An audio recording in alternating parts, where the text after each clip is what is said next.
Welcome to my channel. Airtel extreme பாக்ஸில் எப்படி ATP செல் use பண்ணுறது அப்படின்னு பார்க்கலாம். நீங்கள் முதல்ல 2 மொபைல் எடுத்துக்கங்க. இப்போ வந்து நான் 2 மொபைல் எடுத்திருக்கேன். அதில் ஒரு மொபைல் வந்து மோட்டோ C+. அதில் வந்து ஹாட்ஸ்பாட்டை வந்து நீங்கள் ஆன் பண்ணிடுங்க. இந்த ஒரு மொபைல் எதுக்கு ஹாட்ஸ்பாட் ஆன் பண்ணுறோம்னா, இது வந்து சர்வராக வேலை செய்யும். 2 மொபைலையும் இன்னொரு மொபைலையும் ஒரு ஆண்ட்ராய்டு பாக்ஸையும் இணைக்கிறதுக்காக இது. இப்போ வந்து இன்னொரு மொபைலில் வந்து வைஃபை ஆன் பண்ணிடுங்க. இதில் வந்து ஹாட்ஸ்பாட் ஆன் பண்ண நெட்வொர்க்கோட ஒன்று கனெக்ட் பண்ணிடுங்க. இப்போ வந்து கனெக்ட் பண்ணிக்குது மோட்டோ C+ அப்படின்ட்டு. அடுத்து வந்து நீங்கள் பாக்ஸ் ஆன் பண்ணுங்கள். பாக்ஸ் ஆன் பண்ணிவிட்டு அதில் வந்து செட்டிங்ஸ்குள்ளே போங்க. செட்டிங்ஸ் கிளிக் பண்ணிங்கன்னா அதுலேயும் வைஃபை செட்டிங்ஸ்குள்ளே போங்க. வைஃபை செட்டிங்ஸ்குள்ளே மோட்டோ C+ வந்து அதாவது அந்த நீங்கள் வச்சுருக்கிற அந்த ஹாட்ஸ்பாட் ஆன் பண்ண நெட்வொர்க்கோட ஒன்றா நீங்கள் கனெக்ட் பண்ணிடுங்க. நான் வந்து மோட்டோ C+ங்கிறதுல ஆன் பண்ணிக்கிறனால அந்த இது பேர் நேம் காட்டிக்குது.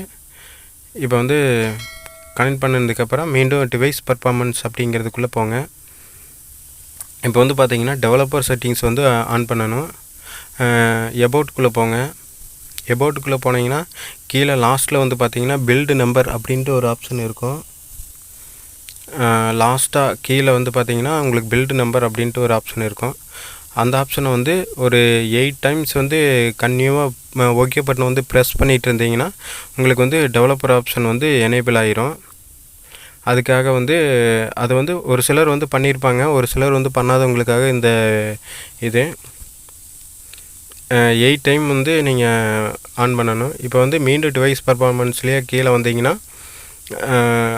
லாஸ்ட்டாக வந்து பார்த்தீங்கன்னா உங்களுக்கு வந்து இது டெவலப்பர் ஆப்ஷன் வந்து எனேபிள் ஆகிருக்கும். டெவலப்பர் ஆப்ஷன் எனேபிள் ஆனோன்னே அதை ஆன் பண்ணுங்கள். ஓகே பண்ணோன்னே மீண்டும் ஓகே பண்ண சொல்லி கேட்கும். அதை ஓகே பண்ணுங்கள். இப்போ வந்து எனேபிள் ஆகிடுச்சு. கீழே வந்து பார்த்தீங்கன்னா USB டீபக்கிங் அப்படிங்கிற ஒரு ஆப்ஷன் இருக்கும். அதையும் வந்து எனேபிள் பண்ணிடுங்க. இது எதுக்கு அப்படின்னா, நீங்கள் வந்து ஏடிபி செல்லை வந்து ஏர்டெல் பாக்ஸோட ஒன்றா இணைக்கிறதுக்காக இந்த USB டீபக்கிங் வந்து ஆன் கொடுக்கணும். இதை ஆன் கொடுத்துட்டு கீழே எல்லாமே ஆன், இன்னும் கீழே ஒன்று இருக்கும், அதுவும் ஆனில் இருக்கும். அதை அப்படியே விட்டுருங்க. விட்டுட்டு மீண்டும் வெளியில் வாங்க. மீண்டும் எபவுட்குள்ளே போங்க. மீண்டும் எபவுட்குள்ளே போயிட்டு மேலே லாஸ்ட்டில் கீழே வந்தீங்கன்னா ஸ்டேட்டஸ் அப்படின்ட்டு ஒரு ஆப்ஷன் இருக்கும். அதை வந்து கிளிக் பண்ணுங்கள். அதை வந்து கிளிக் பண்ணிங்கன்னா ஐபி அட்ரஸ் காமிக்கும். அந்த ஐபி அட்ரஸை வந்து நீங்கள் ஏதோ ஒரு பேனாவை எடுத்து ஒரு பேப்பரில் வந்து நோட் பண்ணிக்கங்க. கரெக்டாக பார்த்து அந்த நோட் பண்ணிக்கங்க. இது எதுக்கு அப்படின்னு கேட்டிங்கன்னா, நீங்கள் ஏடிபி செல்லையும் நீங்கள் ஏர்டெல் பாக்ஸையும் இணைக்கிறதுக்காக இந்த நெட்வொர்க் ஐபி அட்ரஸ் வந்து நம்மளுக்கு தேவைப்படுது. இப்போ வந்து அந்த ஐபி அட்ரஸ் வந்து கரெக்டானு பார்த்துக்குங்க.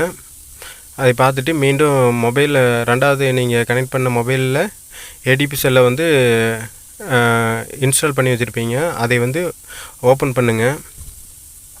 ரிமோட் ஏடிபி செல்லை மேலே 2 பாக்ஸ் கொடுத்துருப்பாங்க. அதில் மேலே இருக்கிறதுல வந்து நீங்கள் உங்கள் ஐபி அட்ரஸை கொடுத்துருங்க. அதுலேயே போட்டிருப்பாங்க ஐபி அட்ரஸ் அப்படின்ட்டு. கீழே 55545 இருக்கும். அதை அப்படியே விட்டுருங்க.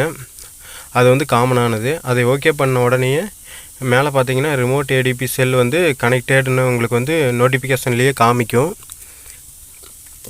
அதுக்கப்புறம் பார்த்தீங்கன்னா HSW4026ATL ஏர்டெல் அப்படின்ட்டு உங்களுக்கு அதுலேயே காமிக்கும். இப்போ வந்து கனெக்ட் ஆனதுனால இப்போ வந்து நான் டிஸ்கிரிப்ஷனில் வந்து உங்களுக்கு 4 கமெண்ட் கொடுத்துருப்பேன். அந்த 4 கமெண்ட்டையும் வந்து ஒவ்வொன்றா காப்பி பண்ணி ஓகே பண்ணிடுங்க. இப்போ வந்து மொத்தம் 4 அப்ளிகேஷன் வந்து அன்இன்ஸ்டால் ஆகிரும். அப்புறம் வந்து நீங்கள் எப்பவும் போல் நார்மலாக யூஸ் பண்ணிக்கலாம். நார்மல் ஆண்ட்ராய்டு பாக்ஸாக யூஸ் பண்ணிக்கலாம். எது வேணாலும் இது பண்ணிக்கலாம். ஓகேங்க ஃப்ரெண்ட்ஸ், தேங்க்யூ ஃப்ரெண்ட்ஸ். இந்த வீடியோ பிடிச்சிருந்ததுன்னா சப்ஸ்கிரைப் பண்ணுங்கள், ஷேர் பண்ணுங்கள், கமெண்ட் பண்ணுங்கள். இது எதுக்கு அப்படின்னு கேட்டிங்கன்னா, கீழே வந்து இதே மாதிரி வந்து யுவர் அப்ளிகேஷன் இஸ் அன்இன்ஸ்டாலேட் சக்ஸஸ்ஃபுல் அப்படின்ட்டு உங்களுக்கு காமிச்சிடும். அதுக்கு தான் இந்த கோடு ஃப்ரெண்ட்ஸ். Okay friends, thank you. இந்த வீடியோ பிடிச்சிருந்தா ஷேர் பண்ணுங்கள், கமெண்ட் பண்ணுங்கள், சப்ஸ்கிரைப் பண்ணுங்கள். Okay, thank you.